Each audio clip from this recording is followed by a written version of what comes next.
Slack is a powerful tool for seamless client communication, offering real-time messaging, collaboration, and file sharing. Here's how to use it effectively. Set up Slack.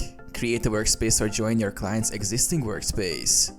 Use channels to organize discussions by topics, projects, or departments. For example, use #client-name-project for specific client work.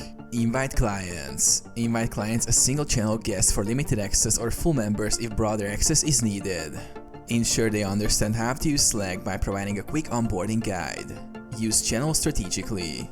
Public channels for transparent discussions accessible to all team members. Private channels for sensitive or project-specific communications. Direct messages for one-on-one conversations with clients or team members. Share and collaborate. Use Slack to share documents, designs, or project updates using file upload or integration with Google Drive. Pin important messages for easy reference. Integrate tools. Connect tools like Trello, Asana, or Google Calendar to streamline workflows and keep everyone informed. Maintain professionalism. Set boundaries on response times and maintain a professional tone.